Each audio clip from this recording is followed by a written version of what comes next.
आइए आज सुनते हैं हरतालिका तीज की व्रत कथा।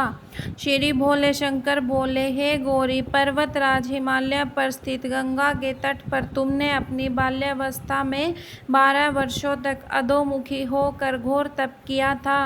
इतनी अवधि तुमने अन्न न खाकर पेड़ों के सूखे पत्ते चबाकर व्यतीत किए। माघ की विकराल शीतलता में तुमने निरंतर जल में प्रवेश करके तप किया। वैशाख की जला देने वाली गर्मी में तुमने पंचाग्नि से शरीर को तपाया। श्रावण की मूसलाधार वर्षा में खुले आसमान के नीचे बिना अन्न जल ग्रहण किए समय व्यतीत किया।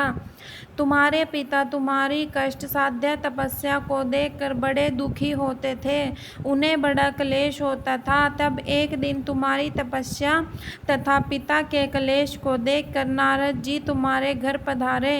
तुम्हारे पिता ने हृदय से अतिथि सत्कार करके उनके आने का कारण पूछा। नारद जी ने कहा, गिरिराज, मैं भगवान विष्णु के भेजने पर यहाँ उपस्थित हुआ हूँ। आपकी कन्या ने बड़ा कठोर तप किया है, इससे प्रसन्न होकर वे आपकी सुपुत्री से विवाह करना चाहते हैं। इस संदर्भ में आपकी राय जानना चाहता हूँ। नारद जी की बात सुनकर गिरिराज गदगद हो उठे। उनके तो जैसे सारे क्लेश ही दूर हो गए। प्रसन्नचित होकर वे बोले, श्रीमान, यदि स्वयं विष्णु मेरी कन्या का वरण करना चाहते हैं तो भला मुझे क्या आपत्ति हो सकती है।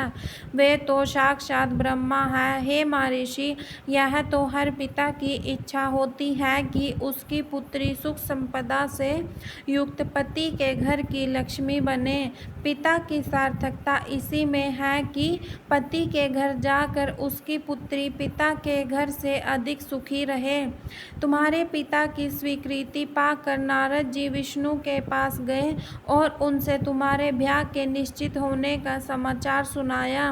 मगर इस विवाह संबंध की बात जब तुम्हारे कान में पड़ी तो तुम्हारे दुख का ठिकाना न रहा। तुम्हारी एक सखी ने तुम्हारी इस मानसिक दशा को समझ लिया और उसने तुमसे उस विषिप्तता का कारण जानना चाहा। तब तुमने बताया, मैंने सच्चे हृदय से भगवान शिव शंकर का वरण किया है, किंतु मेरे पिता ने मेरा विवाह विष्णु जी से निश्चित कर दिया। मैं विचित्र धर्म संकट में हूँ, अब क्या करूँ। प्राण छोड़ देने के अतिरिक्त अब कोई भी उपाय शेष नहीं बचा है। तुम्हारी सखी बड़ी ही समझदार और सूझबूझ वाली थी। उसने कहा, सखी, प्राण त्यागने का इसमें कारण का ही क्या है। संकट के मौके पर धैर्य से काम लेना चाहिए। नारी के जीवन की सार्थकता इसी में है कि पति रूप में हृदय से जिसे एक बार स्वीकार कर लिया, जीवन पर्यंत उसी से निर्वाह करे। सच्ची आस्था और एक निष्ठा के समक्ष तो ईश्वर को भी समर्पण करना पड़ता है। मैं तुम्हारे घनघोर जंगल में ले चलती हूँ, जो साधना स्थली भी हो, और जहाँ तुम्हारे पिता तुम्हें खोज भी न पाए, वहाँ तुम साधना में लीन हो जाना। तुम्हें विश्वास है कि ईश्वर अवश्य ही तुम्हारी सहायता करेंगे। तुमने ऐसा ही किया। तुम्हारे पिता तुम्हें घर पर न पाकर बड़े दुखी तथा चिंतित हुए। वे सोचने लगे कि तुम जाने कहाँ चली गई। मैं विष्णु जी से उसका विवाह करने का प्रण कर चुका हूँ। यदि भगवान विष्णु बारात लेकर आ गए और कन्या घर पर न हुई तो बड़ा अपमान होगा। मैं तो कहीं मुंह दिखाने के योग्य भी नहीं रहूंगी। यही सब सोचकर गिरिराज ने जोर शोर से तुम्हारी खोज शुरू करवा दी। इधर तुम्हारी खोज होती रही और उधर तुम अपनी सखी के साथ नदी के तट पर एक गुफा में मेरी आराधना में लीन थी। भाद्रपद शुक्ल तृतीया को हस्त नक्षत्र था। उस दिन तुमने रेत के शिवलिंग का निर्माण करके व्रत किया। रात भर मेरी स्तुति के गीत गाकर जागी। तुम्हारी इस कष्ट साध्य तपस्या के प्रभाव से मेरा आसन डोलने लगा। मेरी समाधि टूट गई। मैं तुरंत तुम्हारे समक्ष जा पहुंचा और तुम्हारी तपस्या से प्रसन्न होकर तुमसे वर मांगने के लिए कहा। तब अपनी तपस्या के फल स्वरूप मुझे अपने समक्ष पाकर तुमने कहा, मैं हृदय से आपको अपने पति के रूप में वर्ण कर चुकी हूँ। यदि आप सचमुच मेरी तपस्या से प्रसन्न होकर आप यहाँ पधारे हैं तो मुझे अपनी अर्धांगिनी के रूप में स्वीकार कर लीजिए। तब मैं तथास्तु कहकर कैलाश पर्वत पर लौट आता होते ही तुमने पूजा की समस्त सामग्री को नदी में प्रवाहित करके अपनी सहेली सहित वर्ण का पारणा किया।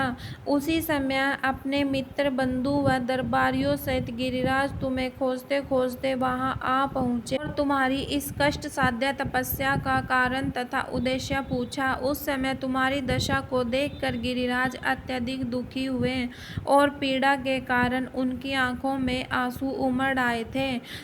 तुमने उनके आंसू पोंछते हुए विनम्र स्वर में कहा, पिताजी, मैंने अपने जीवन का अधिकांश समय कठोर तपस्या में बिताया है। मेरी इस तपस्या का उद्देश्य केवल यही था कि मैं महादेव को पति के रूप में पाना चाहती थी। आज मैं अपनी तपस्या की कसौटी पर खरी उतर चुकी हूँ।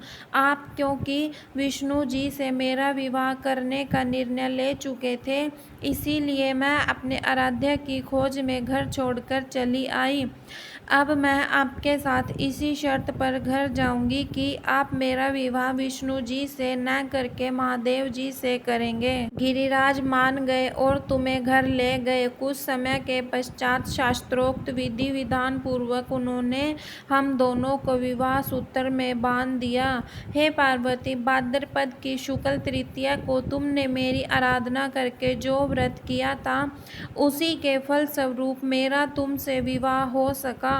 इसका महत्व यह है कि मैं इस व्रत को करने वाली कुंवारियों को मनोवांछित फल देता हूँ। इसीलिए सौभाग्य की इच्छा करने वाली प्रत्येक युवती को हर व्रत पूरी एक निष्ठा तथा आस्था से करना चाहिए।